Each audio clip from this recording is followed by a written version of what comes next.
The Roma belonged to the family of Indo-European peoples. Their ancestors were the stock-breeding Aryan tribes living on the Siberian steppe. At around 4000 BC, the Latin, Greek, Germanic and Slavic groups separated from the Aryan tribes. These groups made up the majority of European peoples at that time.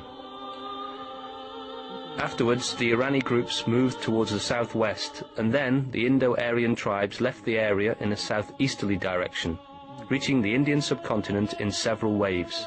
During the 2nd century BC, they conquered the Dravids, a group which, by that time, already had a highly developed high culture several thousand years old. Elements of Indo-Aryan culture have survived up to the present in the sacred scripts of the Vedas. The settlement and the establishment of relations with other people gave rise to the Sanskrit language in India. Sanskrit later became a language used solely in religious ceremonies, but at the same time was the ancestor of many modern languages, such as that of Romani Shib, for instance. The language of the Romani, Romani Shib, belongs to the Hindu language family. According to evidence provided by modern linguists, it became independent of Hindi in around the 4th century BC, but it still reflects its connection to Sanskrit and Hindi. Having left central India, the Romani spent several centuries in northwestern India and came into contact with peoples speaking Dard and Irani. Northwestern India was the point of contact for various cultures, such as Chinese, nomadic, Persian, Hindu and Muslim. The armies of the great conquerors also marched across this area.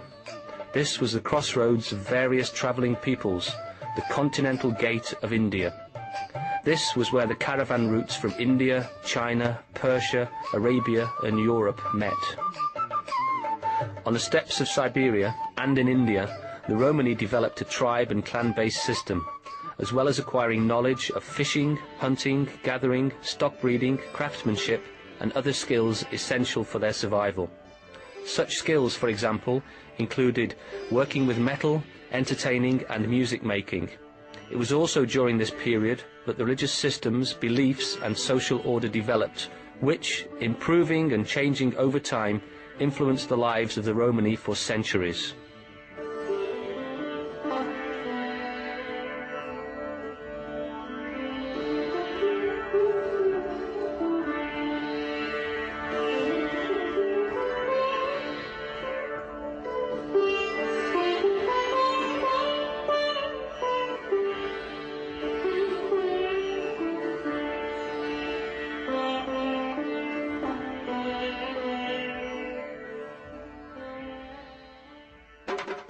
The recurrent wars between the 6th and the 10th centuries resulted in famine in the region. The Romani tribes were forced to give up their settlements and to wander. The bigger groups of tribes and clans wandered towards the west, along the caravan routes. Travelling across Persia and Armenia, they reached Asia Minor and the borders of the Byzantine Empire.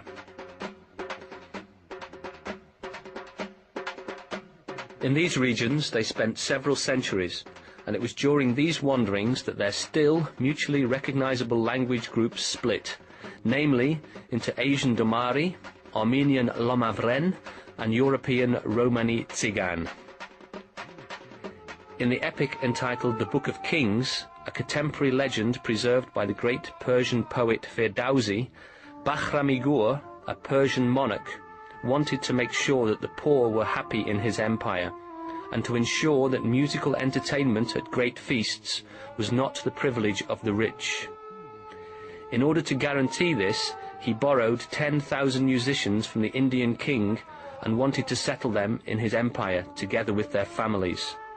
He provided them with stock and land, and in return they would provide the poor with free music.